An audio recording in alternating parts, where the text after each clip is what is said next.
As we begin our sermon today, let us pray. Father, we've been absent from your house, but hopefully not absent from our relationship with you. But whenever we come into your house, Father, it is a reminder of your sacrifice for us and ours for you.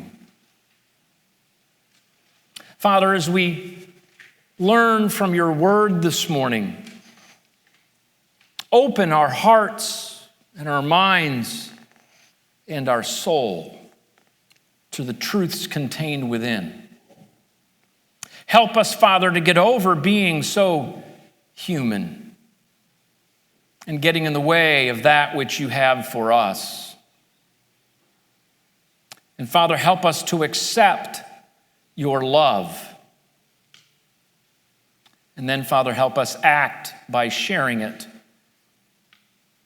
with those we don't even know, but who are in need of you. In Jesus' name we pray, amen. How many of you here have ever given a sermon? 1, 2, 3, 4, 5 hands.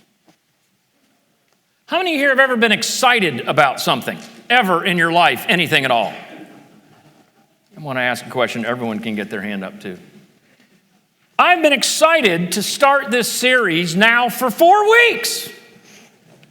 I was excited 4 weeks ago and 3 weeks ago and 2 weeks ago and last week and 4 weeks ago. Of course, you may remember the last time we were together, God changed my plans on Saturday night and we did a prayer meeting.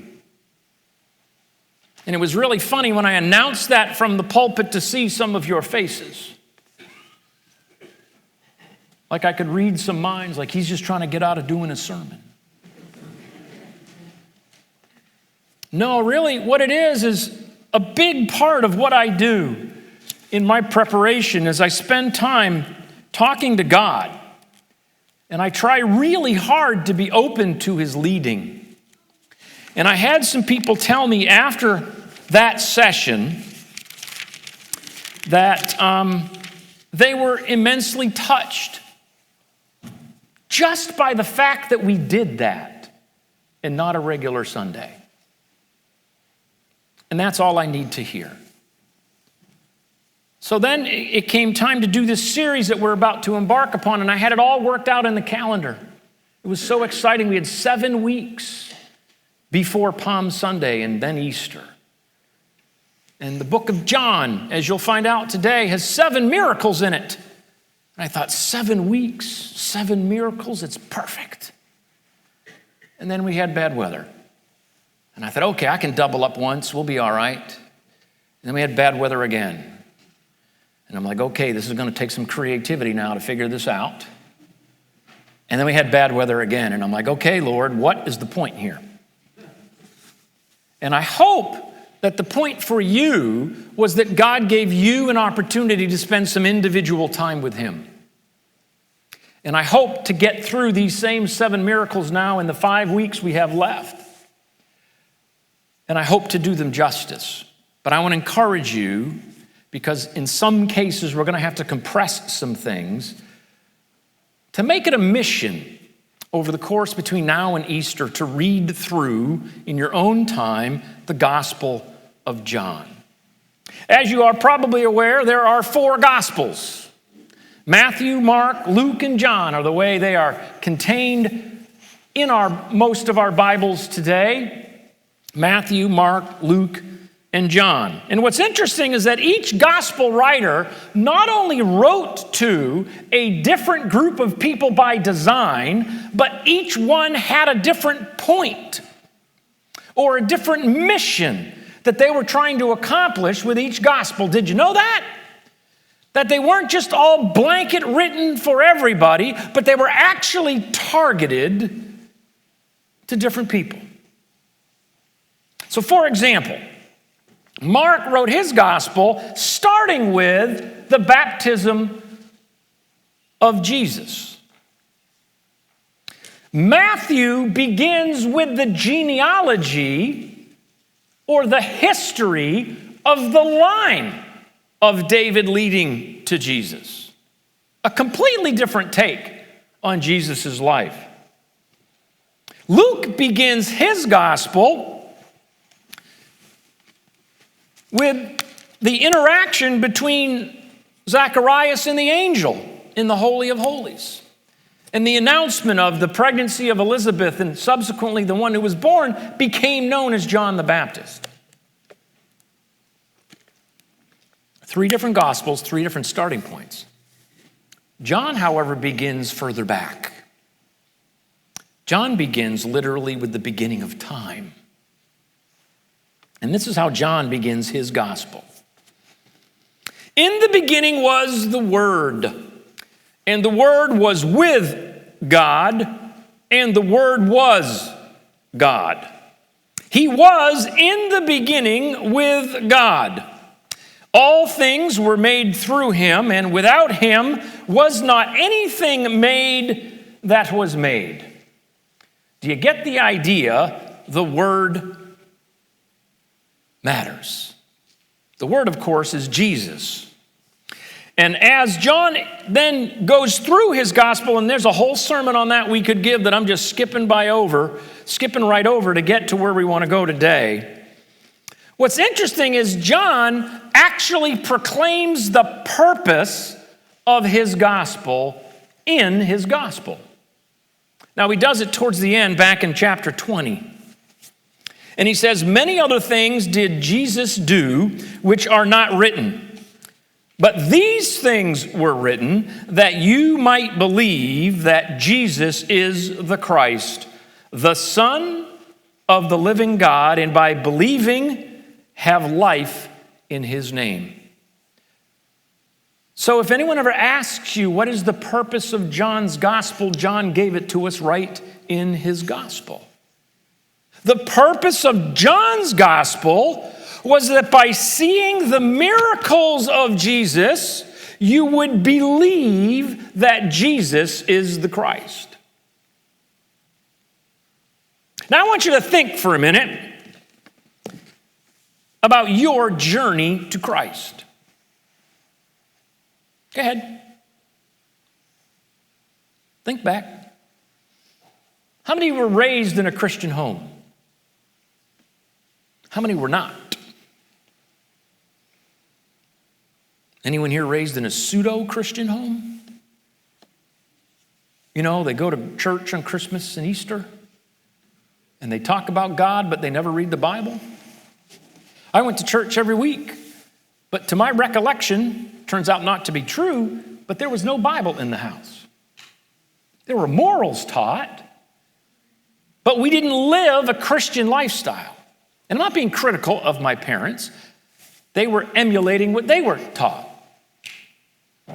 And so much of our lives can be driven by the experiences of other people.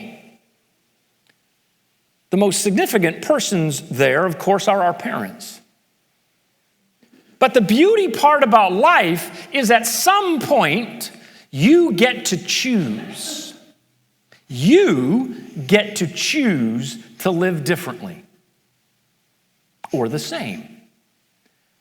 Now, I know, because I've talked with many of you, the reverence many of you have for your parents. And as well you should. We are commanded in Exodus to honor our father and our mother.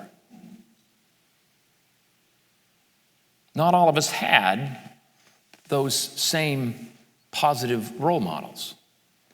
And so for us, when we are introduced to the gospel,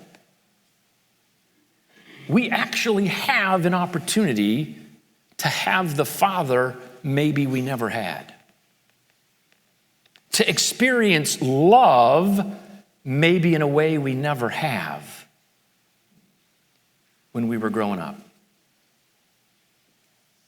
Some of you have marvelous relationships with your siblings, and I'm glad. Some of us don't.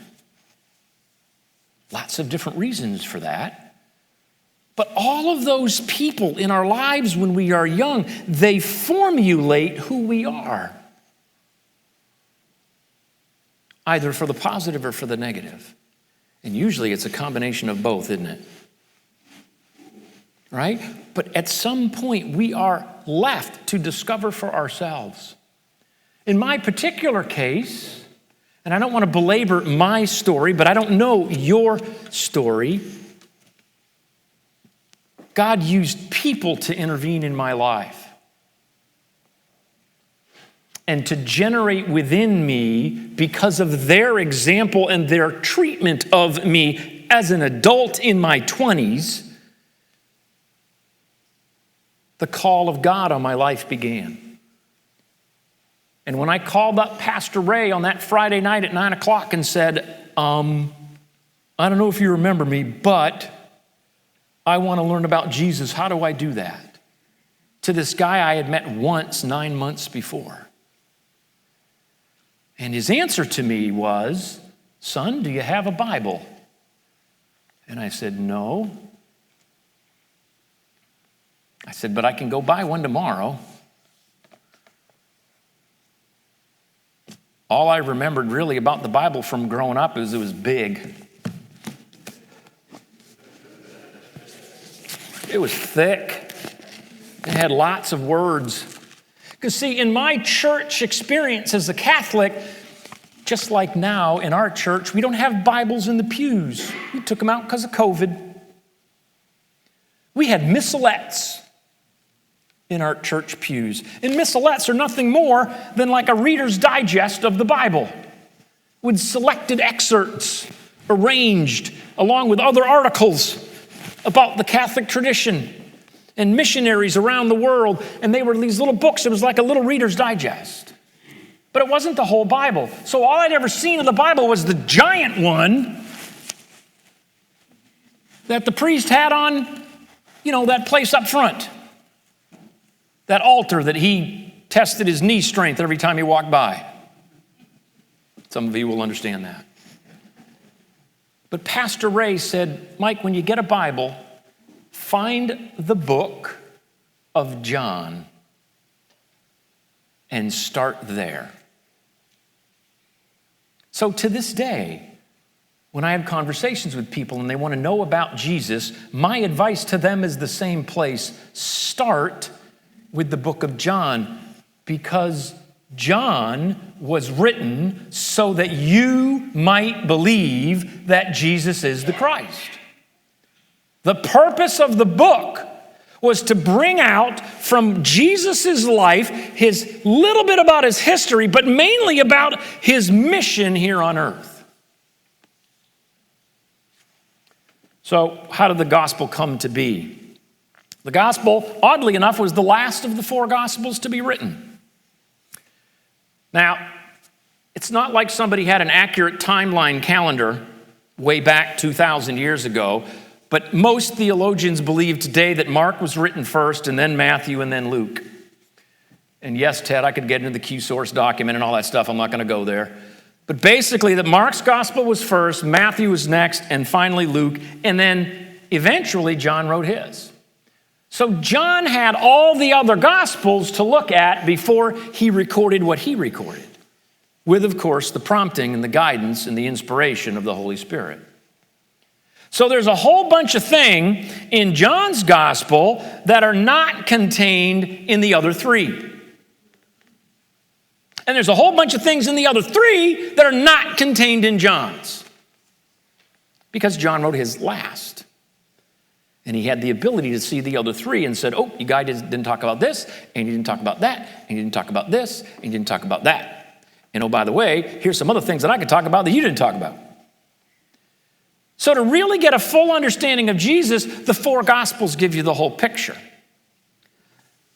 But John contains 7 miracles of Jesus that only God could do. So what are they? And we're going to look at these over the course of the next several weeks. And for the record, this is water.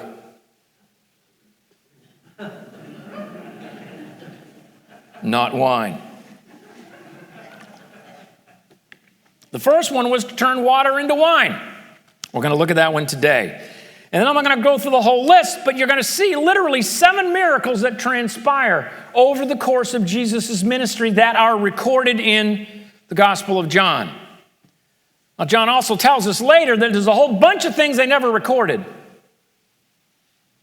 But these are the 7, and these are enough to see that Jesus is the Christ.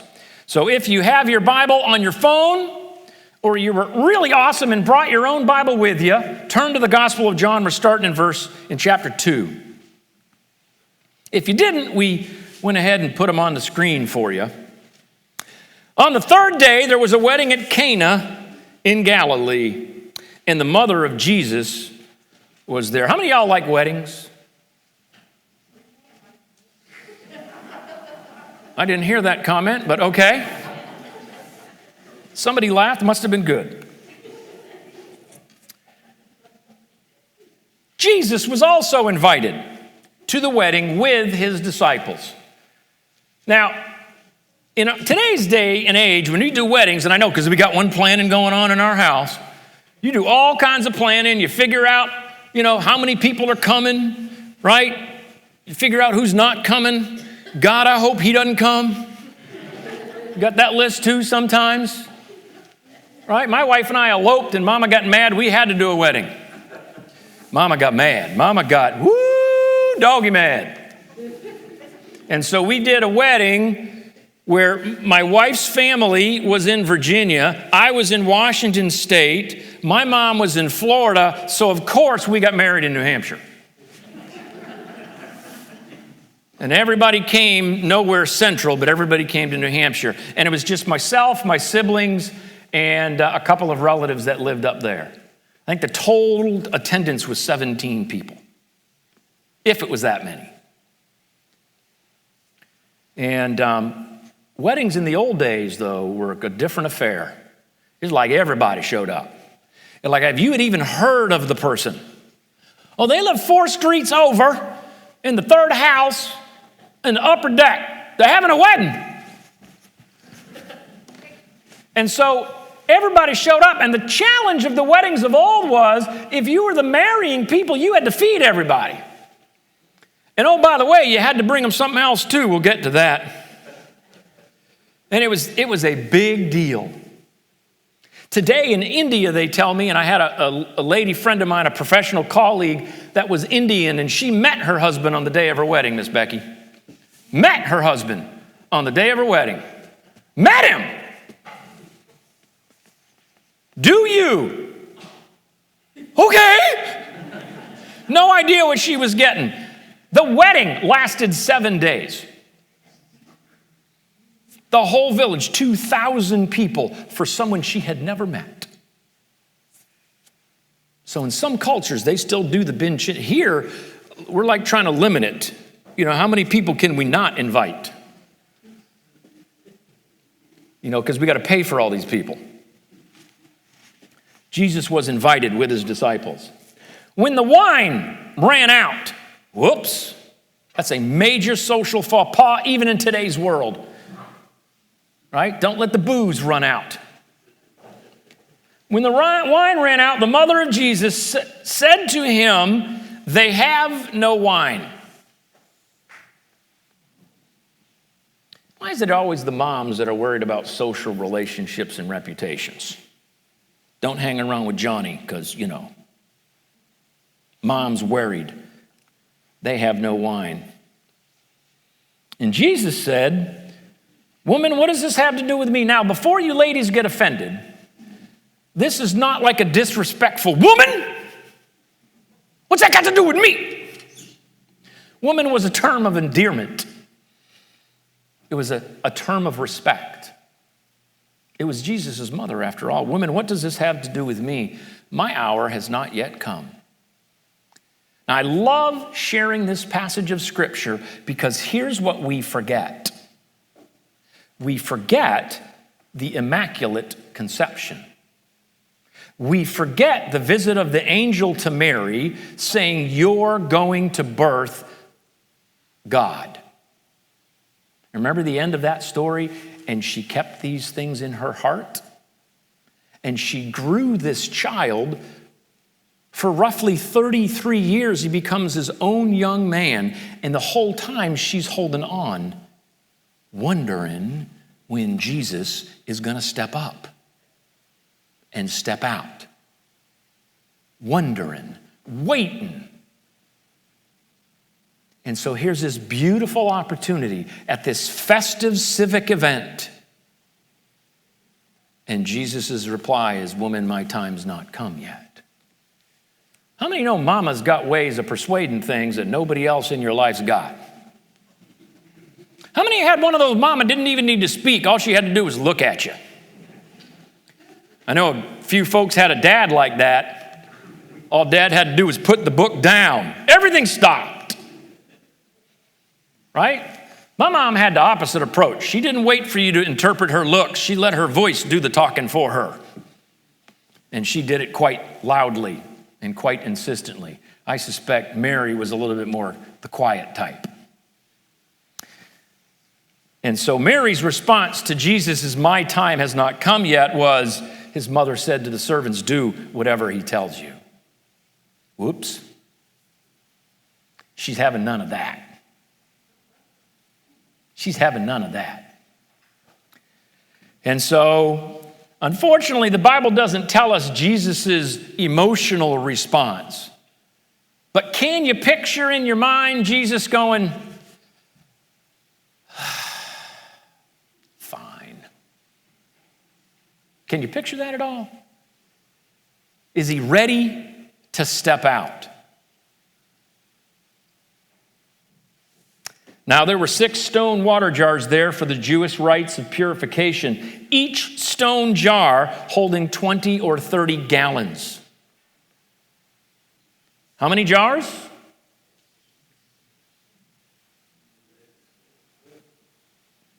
Sam said 6. Come on, church. How many jars? 6. How many gallons? Let's not rely on Sam to do this math, but how many gallons of wine is that? 6 times 20. Caleb?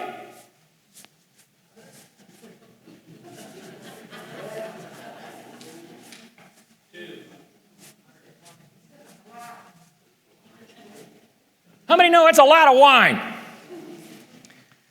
Right? So they've already served a whole bunch. And Jesus says to the servants, "Fill the jars with water." And they filled them all the way to the top. And he said to them, "Now draw some out and take it to the master of the feast." Now it's interesting. Notice what doesn't happen here. Jesus doesn't pull a magic wand. He doesn't say hocus pocus. He doesn't do the sign of the cross, because that would make no sense to them at this point. Think about that. He just says, "Fill them up and now draw it out." There's no big ceremony. There's no angelic hosts. There's no big announcement. And I have a sneaking suspicion Jesus didn't turn to his disciples and say, "Watch this, guys." I got a feeling he didn't do that. He just says, "Take it out and now take it to the master of the feast." And when the master of the feast tasted the water, which has now become wine, and did not know where it came from, because the master of the feast wasn't there when they filled the jugs, only the servants were there when they filled the jugs. The servants took it out and then walked, I'm picturing, across the village to find the master of the feast. And he tastes the wine and he says, "Everyone serves the good wine first, and when people have drunk freely, then they bring out the poor wine." Why? Because they've been inebriated and their taste buds aren't as discerning. So most people bring out the good stuff in the beginning and then the less expensive stuff at the end. Chateau de something and Mad Dog 2020. It's the way my brain works, Maria. That's all that is. Chateau de something and Mad Dog 2020. This is what most people do. But you have kept the good wine to the end. This is the first of his signs that Jesus did at Cana in Galilee and manifested his glory, and his disciples believed in him. Now, what I want you to notice about this, and I really want you to make this observation, there's no pomp and circumstance. There's no bravado. There's no, hey, everybody pay attention to me. There's almost a reluctance on the part of Jesus. My hour has not yet come. But Mama had a different opinion. She'd waited, you could say, long enough. Now, if you go back to John chapter 2, verse 1, you'll also notice that that passage started with, on the third day. I don't know if you caught that or not. John is hinting at the idea that Jesus showed forth his glory on the third day, and his disciples believed in him when they see his glory. Now, of course, his disciples were already following him, but how many know belief has layers? Faith has layers, doesn't it? Whenever I get phone calls from people and they're going through a hard time, oftentimes the distress and the despair and the anxiety comes out. And I share with them from my own experience that there's a difference between the faith of words and the faith of belief. And as weird as it sounds, one of the best illustrations of this I've ever seen was in the movie Indiana Jones and the Last Crusade, where his dad gets shot and he's in search of the Holy Grail and he stands at this precipice. And in order to save the life of his father, he has to believe. He has to have faith in action. And he stands at the precipice of this deep chasm of indeterminate depth. And he has to decide. Yeah, I got nervous there too. And he has to decide to take a step in faith. And in the movies, they just demonstrate that he just leans forward and he ends up stepping on something that he cannot see. That's faith in action. Many of us over the last several months have been nervous, filled with high degrees of anxiety because of something we cannot see. And I don't know whether it's, and I say this sincerely from the bottom of my heart, I don't know whether it's because of my experience and the things I've been through, whether it's because I spent 9 years in the military, quote unquote, concerned about radiation I could never see, and a threat out there that could negatively kill me. Maybe I just got comfortable. Maybe I've been through so many tragedies and struggles in my life that the fear of the unknown just doesn't exist anymore. Maybe I've reached a place of faith. Maybe I sat there the night I thought my wife was dying when I had a 2-year-old and a 4-year-old. And I got comfortable in a strange sort of way when I told her, you don't have permission to leave. But maybe inside myself, that night I learned that even if she did, that God would take care of me. When I was driving my son home when he couldn't breathe in the back seat at 90 miles an hour on Gaskins Road at Friday night on a 5 o'clock and screamed across the intersections of Gaspin and Broad at 90 miles an hour on a Friday night at 9 o'clock with my son not breathing in the back seat. Maybe that's where I developed some faith. Maybe when I got sued for $3.65 million and lost my house, but kept my family, and we got through it. Maybe that's where I developed my faith. Maybe it goes always back to the day that Pastor Ray told me to read the Gospel of John. I've never been in fear of COVID because the unknown doesn't scare me. Now, I've been blessed, to be sure. And I don't have a callous disregard for it. That's a difference. That's just being goofy. But God has protected our congregation, amen? And we have right now kind of the longest prayer list we've had in a year. But I'm not operating in fear. I refuse to give in to fear. Because my Savior turned water into wine at a wedding.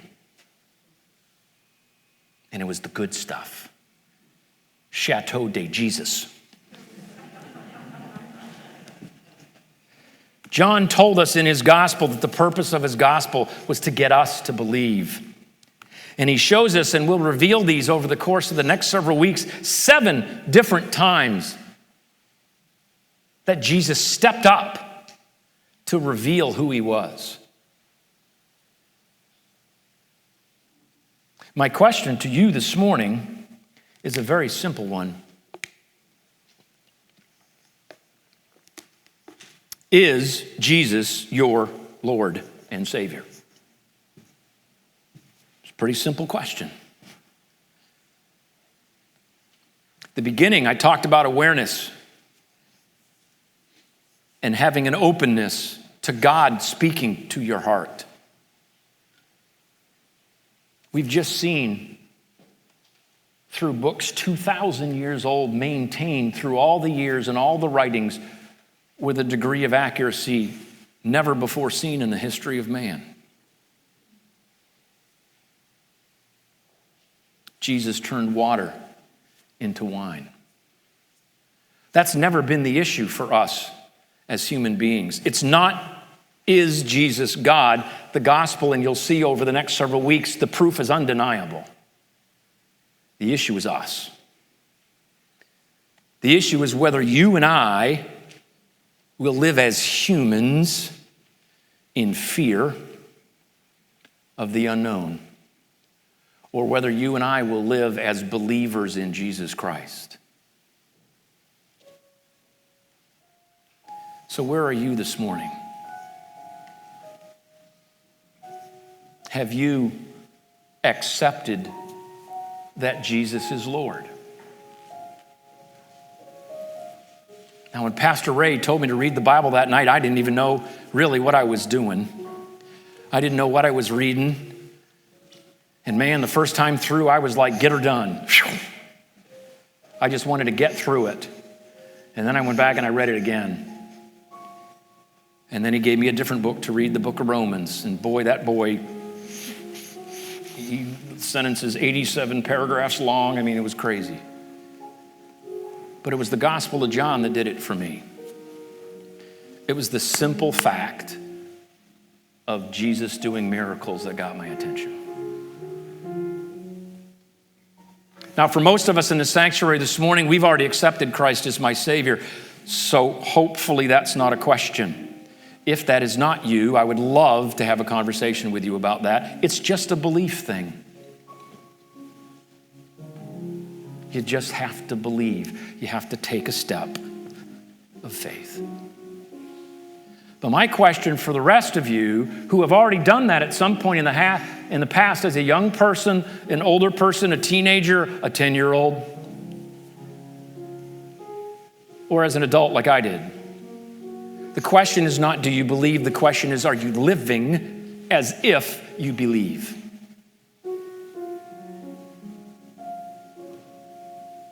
Are you living your life in faith? If you're not, if you're fearful, the Bible tells us 365 times, do not fear. By the way, that's one for every day.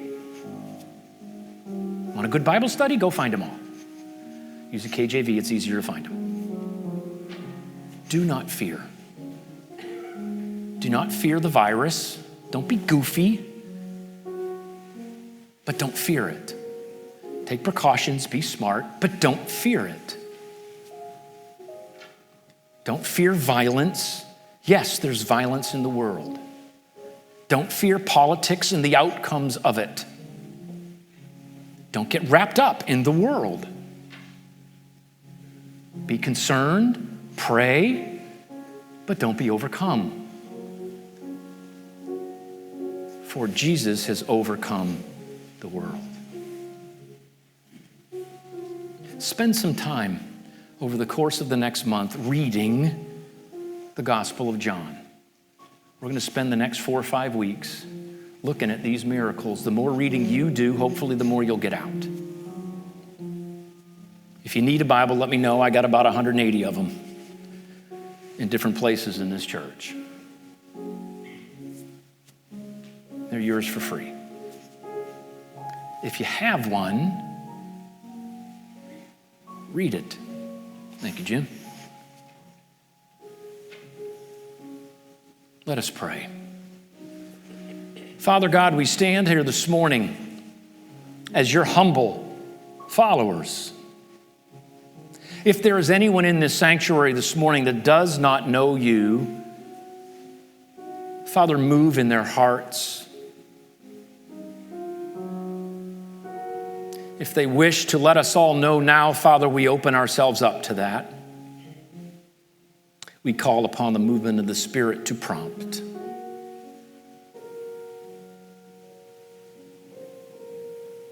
But most of us, Father, here have already made that proclamation, that dedication, that decision. The question for us, Father, is, are we living like we believe it? Father, move in our hearts.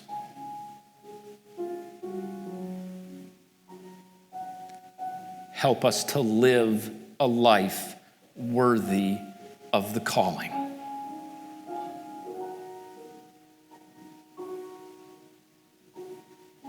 In Jesus' name we pray. Amen. Following our service today, we're going to have a town hall meeting to talk about some of the future visions that God is giving us for the church. We hope that you'll join and stay for that. You're welcome to. As you leave this morning under the direction of the now 60-year-old stud, Sam Bagley, in the back,